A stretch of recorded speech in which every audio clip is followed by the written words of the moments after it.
In February of 1945, Stalin, Roosevelt and Churchill met up in Yalta to discuss the fate of Europe now that Germany's fall seemed imminent.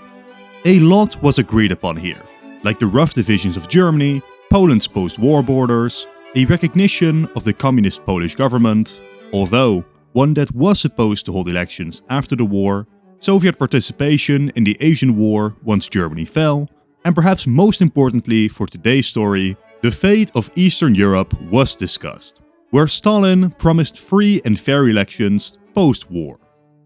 Most of these points were eventually followed up on, with the notable exception of one. Stalin never had any intention to actually let Eastern Europe decide their own fate, and would systematically cement communist totalitarianism in Eastern Europe. Following this conference, Churchill uttered his famous words.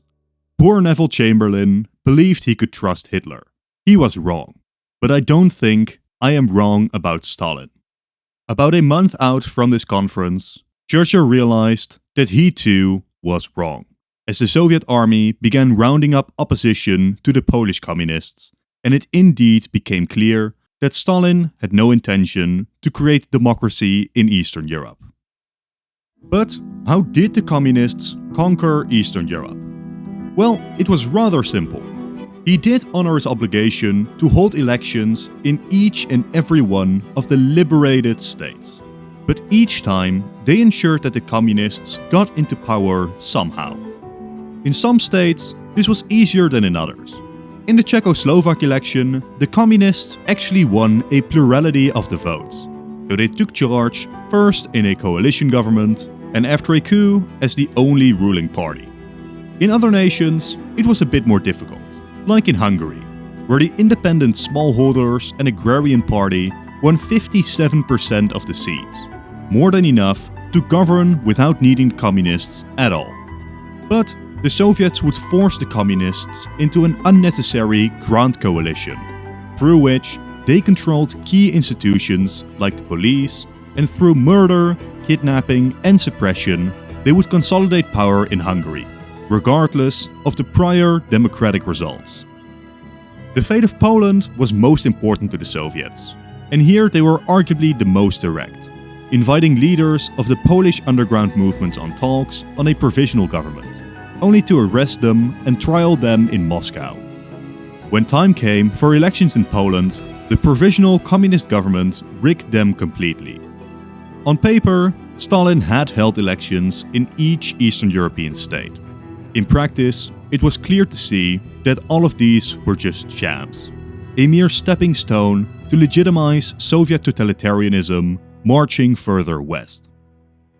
But that raises the question, what if he didn't? What if Stalin actually tried holding free elections in Eastern Europe? Of course, this is quite unrealistic. Stalin had no intention of ever doing such a thing, and from the start, the communists intended to seize full control over these states. Stalin's paranoia wouldn't allow him to take such a big risk. Yet, I still think it would be a very interesting scenario if he did. Perhaps we can justify it with the Soviets suffering just a bit more in World War II, and they felt that they had to appease the West more. Maybe the communists had some misplaced confidence that they'd actually win these free elections, which would then only increase their legitimacy. However we reason this change in Stalin's attitude, it doesn't really matter. If the Soviets actually did hold free elections, would the Eastern Bloc be destroyed before it even began, or would the communists have indeed won anyways, as the people of Eastern Europe were thankful for their supposed liberators? Let's run through the elections one by one and find out. Hungary was the first nation with an election, in November of 1945, and this is one of a few elections which has actually been considered mostly fair. In fact, it has been proposed that exactly because the communists underperformed in this election, they increased their subversive tactics in the other states, as winning free and fair elections simply wasn't happening.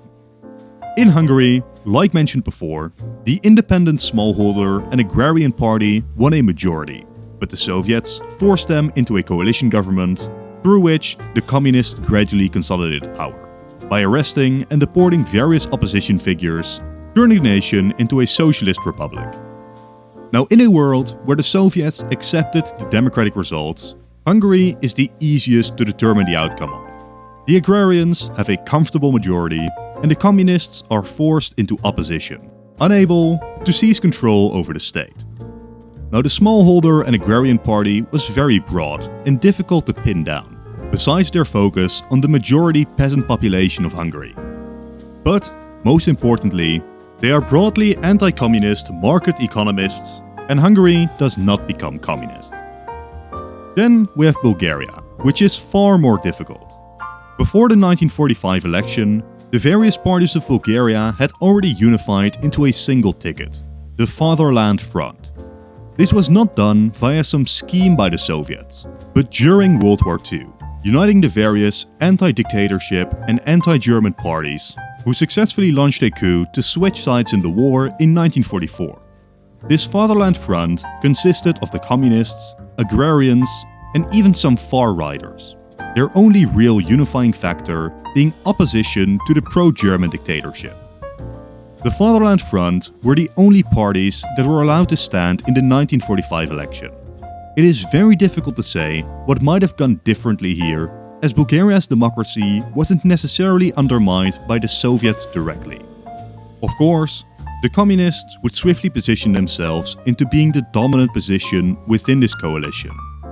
I personally think that Bulgaria is the state most likely to, even with the supposedly free elections, end up with a communist regime, as the two largest coalition parties were the communists and the left-wing agrarians. Next up, we have Czechoslovakia. Much like Hungary, their initial election is generally considered to be decently fair, with no extreme Soviet interference found. In this election, the Communist Party won about 31% of the seats, the largest of any party.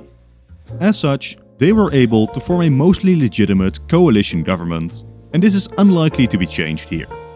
Fact is that the Czechoslovaks, understandably, had grown quite a bit of disdain for the West, causing a surge of popularity for the Soviets. But the communists had not yet fully seized power. For about 2 years, they pretended to be committed to a democratic regime. Yet when other parties resigned from the coalition in response to communist attempts to solidify their control over the state, the communists forced President Edvard Benes to appoint a fully communist-dominated government, ending Czechoslovak democracy.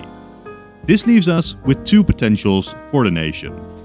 If we assume that the Soviets don't later backtrack on their democratic promises, then this coup is likely prevented and Czechoslovakia remains democratic. Yet, there is a non-zero chance that the communists seize control over Czechoslovakia anyways. For the sake of this scenario though, we will assume that the communists don't resort to these kinds of coups, as that kind of goes against the spirit of having free and fair elections. Now, Romania is another difficult one, whose elections were absolutely not fair, with the communists winning about 70% of the votes. Yet, Romania is also a controversial one, as there are generally two lines of thinking about the actual results. The opposition claims that they actually got about 80% of the votes, and the communists had absolutely no legitimacy to rule. Yet, several historians have argued that, despite the elections being fraudulent, this is likely an overestimation, and the communists might have gotten around 48% of the votes without the direct vote rigging. Still, even this might fall short of a majority, and we might see the opposition form a coalition government instead, especially once we take into account that even these real election results include a lot of interference and intimidation from the Romanian and Soviet governments. A truly free election could have easily resulted in yet worse results for the communists. Either way, much like in Czechoslovakia, the communists remain a significant party within their democratic system, even if they fail to fully consolidate control. Finally, that leads us to Poland, to which I am sure you already know which way they go. Much like the Czechs, the Poles did feel partially betrayed by the West. But unlike the Czechs, the Soviets had also joined in the partition of their nation. Despite the official Soviet liberation, there wasn't all too much love for Moscow. Yet of course, in the official election, the communists won about 80% of the votes. In reality, most agree that the opposition would have handily won this election had they been allowed to fairly compete, as out of all of Eastern Europe, the Soviets were by far the most heavy-handed in Poland. And above all else, Stalin thought it crucial to consolidate his regime in Poland. The most direct proof of Polish sentiments might come from the 3 times yes referendums of 1946. The referenda in question were simply put: do you want to abolish the Senate? Do you want a broadly socialist economic system? And do you support the new Western Polish border? These first 2 were considered essential in solidifying the socialist regime, as the Senate was traditionally a very conservative institution, and the second would be a clear recognition of communist economic legitimacy. The official results were overwhelming victories for each of these referenda, hence the name 3 times yes. Yet, post-war sources have confirmed what was suspected for decades. It was all a lie. The likely real results paint a starkly different picture, with the first 2 referendum facing defeats and only the third actually passing. These post-war hypothetical results are bolstered by voting records from Krakow in 1946, a city in which the opposition managed to prevent most of the fraud, finding very similar results to these alleged post-Cold War results. In a free and fair Polish system, these referenda would have failed, a heavy blow to the legitimacy of the Polish communist government, very likely leading in to a victory of the opposition in the actual election, establishing a free, capitalist Poland. With that, Eastern Europe has irreversibly changed compared to our timeline. 4 out of the 5 Eastern Bloc nations prevented their fall to communism. Now in all of these states, particularly in Romania and Czechoslovakia, but also in Poland and Hungary, communism would become a normal political movement. Especially in Romania and Czechoslovakia, the risk of a later communist coup does still exist. But for now, let's assume Stalin does not take such an action. Europe is very different to our timeline. How might this affect the Cold War, and who does this actually benefit? I'm sorry for the quick intermission, but by far most of you aren't subscribed. To keep up to date with all the latest releases, consider doing so. Thank you. Now, as we explore this world, one thing must be made clear immediately.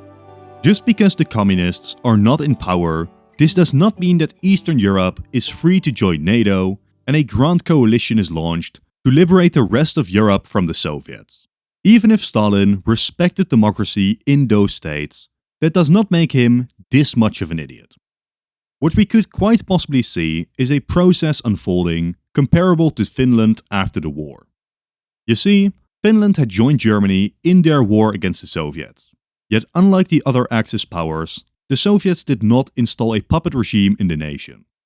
That, however, did not mean that Finland was totally free. Yes, they were a sovereign state, with a free and fair democratic capitalist regime. Yet there were a couple conditions on this. For example, they were expected not to oppose the Soviets in foreign affairs, and were expected to remain neutral themselves, refraining from joining in Western organizations like the EU and NATO.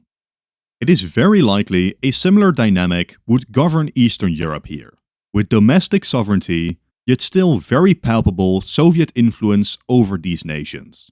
Quite possibly, even with some military positions being retained in these states.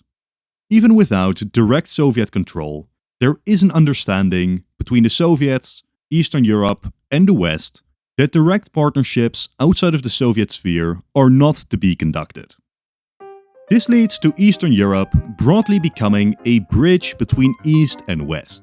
Capitalist, but still very closely tied to the Soviet world too.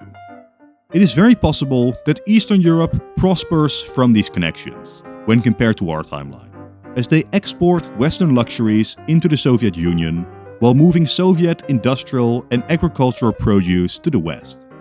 This new status quo, even despite the Soviets still putting some conditions on Eastern Europe, is unlikely to bother the West all too much. And on the whole, the new situation in Eastern Europe is celebrated by all sides. Now you might have noticed that I did not explore the effects of a free and fair election in Eastern Germany, and that is for a simple reason. Compared to the other Eastern Bloc states, East Germany was special, as it wasn't a liberated, now sovereign nation, it was part of a broader Allied occupation of the nation, initially to facilitate a later reunification, but when that failed, devolving into the two-state solution of our timeline. For the Soviets to hold an election in Eastern Germany, the concept of reunification would have already had to be abandoned, and it is quite possible that this isn't the case due to the changes we've made today. You might know that Austria, much like Germany, was divided after World War II. There was a non-zero chance that they could have ended up just like Germany was, but cooler heads prevailed. Stalin's successor, Khrushchev, allowed for the full reunification of the nation as a capitalist, democratic state, yet it would have to commit itself to full neutrality, couldn't hold any foreign military bases, and under no circumstance could it reunify with Germany.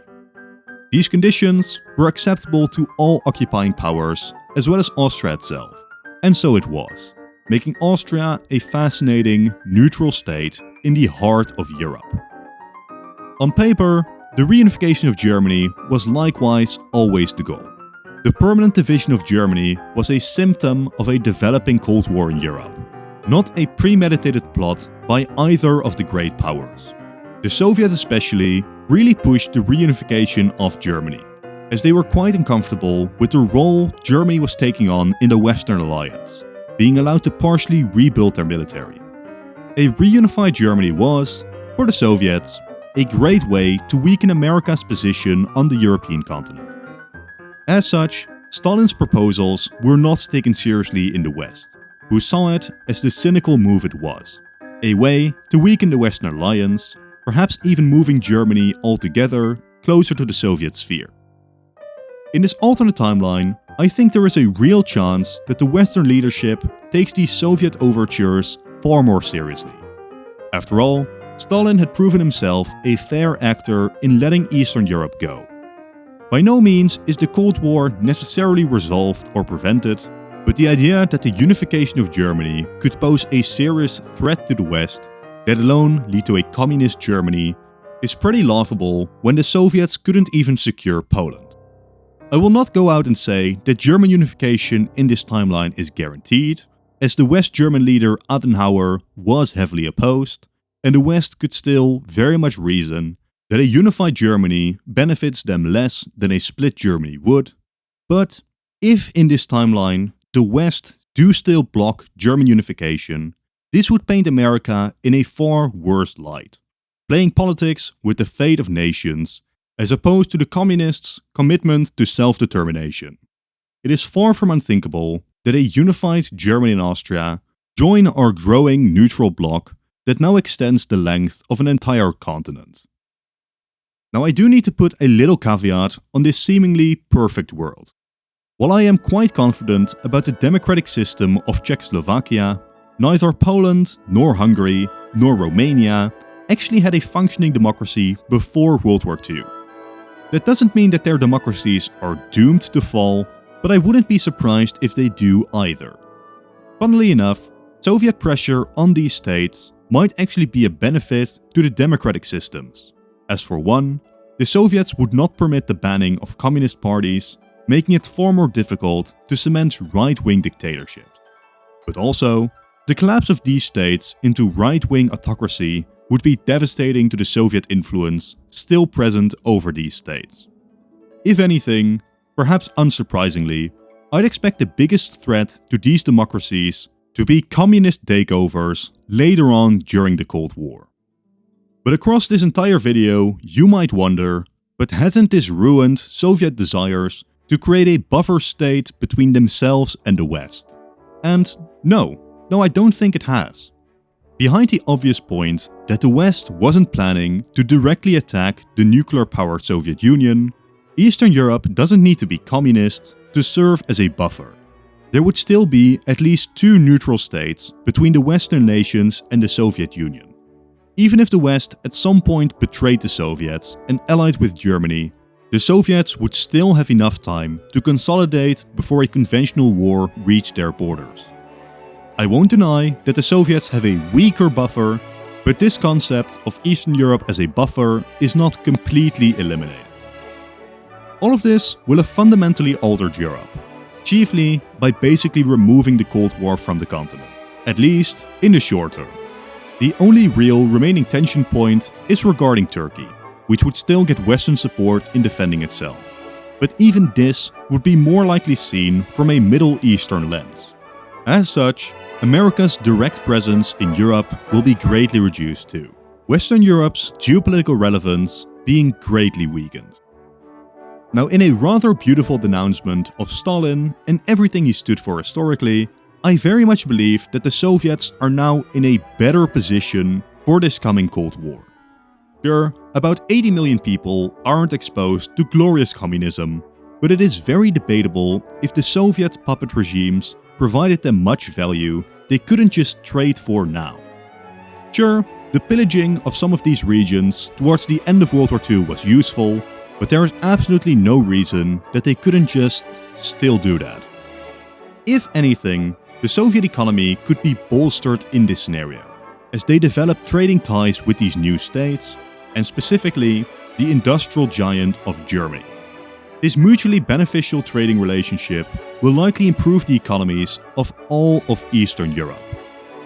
To then dive into a couple of specifics, we have Yugoslavia and Albania, who mostly independently of Moscow turned communist too. This would still happen in this timeline.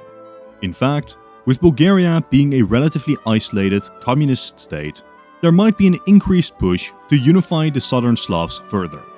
It is far from guaranteed, but it wouldn't surprise me either.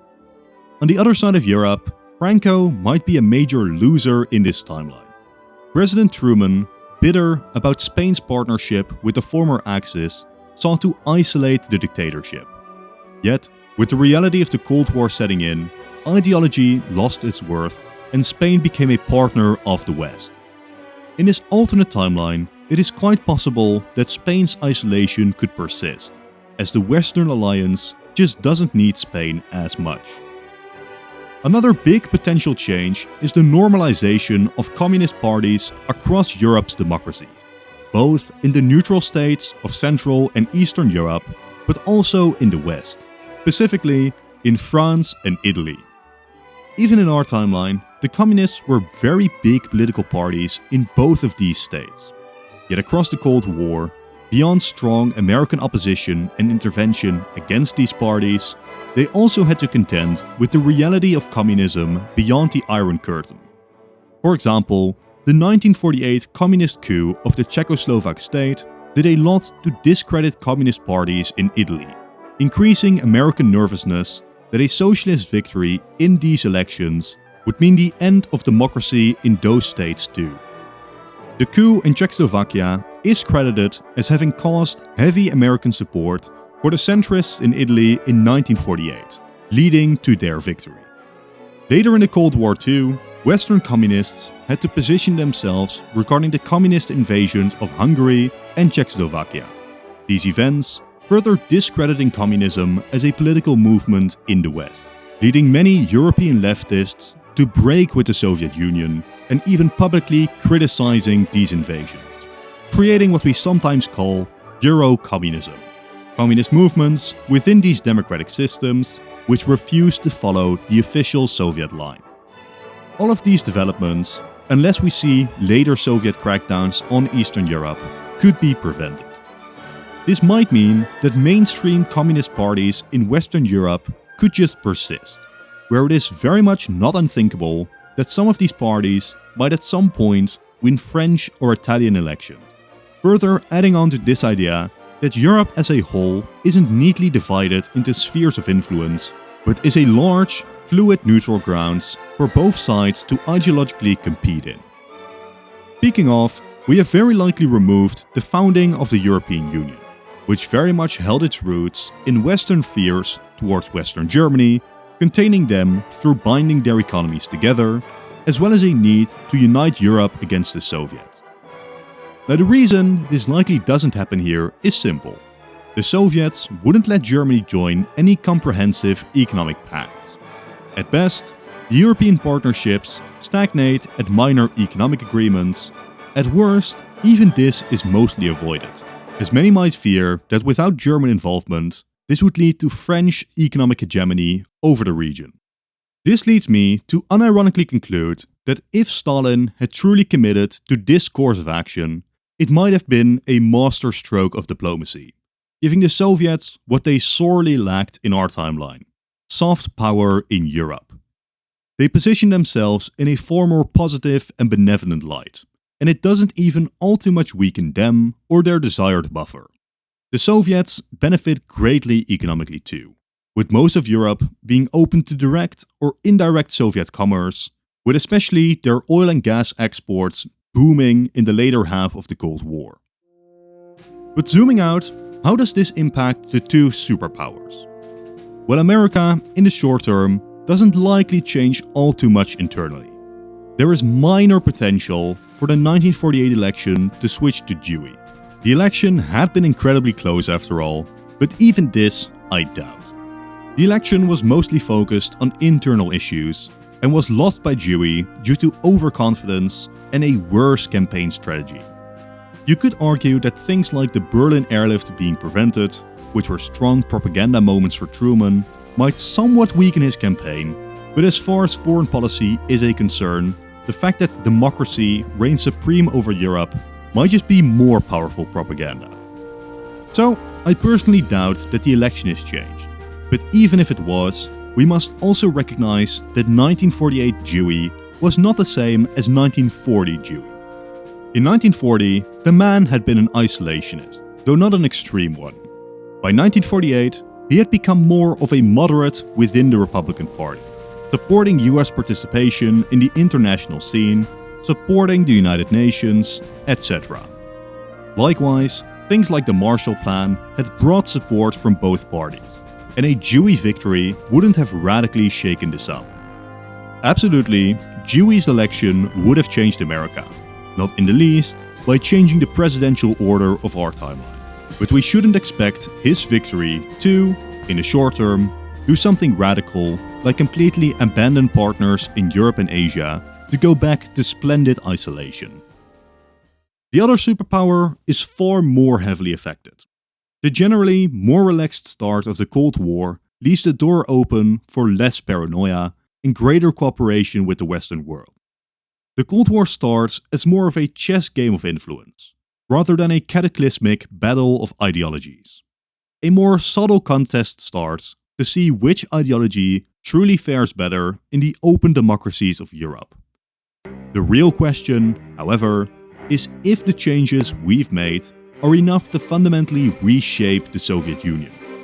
Did the electoral losses in Eastern Europe discredit Stalin's careful foreign policy, or are they celebrated in Moscow? Does the Soviet Union embrace the moderates, the doves, or do they try to turn to more belligerent war hawks? Now, there is no way to tell for certain, but two of the most likely candidates for power are Georgy Malenkov and Nikita Khrushchev. Malenkov had been chosen by Stalin to be his successor, and he was very concerned about nuclear war, being a very strong proponent for seeking peace with the West above all. His opponents would widely attack him on this dovishness, but this would be far more difficult in this timeline, where Malenkov would simply be following the example of Stalin. Him coming to power would be very possible. Alternatively, Khrushchev, much like in our timeline, could win the battle for control in Moscow. His foreign policy would then be closer to that of the Soviets in our timeline. The rise of Khrushchev could instead be seen as the true start of the Cold War. And as both great powers become more belligerent, it is far from impossible that later hardline leaders from either superpower start to publicly tug at the once sacred European neutrality, hoping to, decades later, carve out more defined spheres of influence in Europe regardless. Malenkov's victory, on the other hand, could cement this as by far a better timeline. Stalin and Malenkov's mostly peaceful foreign policy could truly foster far greater understanding and relations between the superpower. Europe's position as a neutral group is further entrenched, while Malenkov's economic policies called for a greater emphasis on consumer goods and improving the lives of Soviet citizens. Something which might translate into yet more economic cooperation across European borders. This cooler Cold War likewise reduces the need for the strong arms race we saw in our timeline, both conventionally and in terms of nukes, further increasing the Soviet economic situation. Now, of course, Malenkov does not guarantee that a hardliner doesn't get into power later, and there are still many other regions where the superpowers do compete. But I think we have a good chance for a far more peaceful world. This then finally leads me to Asia, where despite our changes, I have very little faith that the Chinese Civil War has been altered. The Chinese nationalist dictator was quite incompetent, while the communists had entrenched their popularity due to war successes. The communist takeover of China is by far the most belligerent moment of the early Cold War. This might, however, be offset by a change in Korea. Back in 1945, much like with Germany, it was never the plan to keep the nation divided. The borders were just drawn temporarily, while a path towards unification was discussed.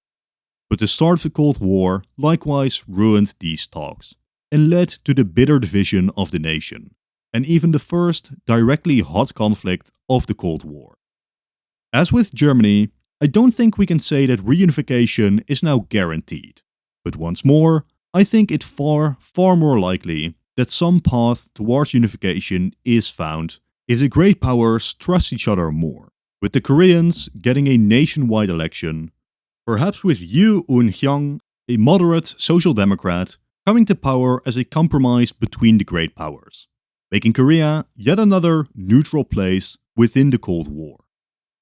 Once more, this might cement the far more peaceful world we could have created. Conflict between the great powers, mostly focused on Africa and South Asia. There is no guarantee that this détente will last forever, but the foundation is undoubtedly far better, with the people of Eastern Europe likely benefiting the most, but even the Soviet position not being that fundamentally harmed. We can only imagine what world we might live in if only Churchill was right and Stalin could indeed be trusted. For now though, this is the end of the video. Thank you all for watching, and consider leaving a like and a comment as well as subscribing.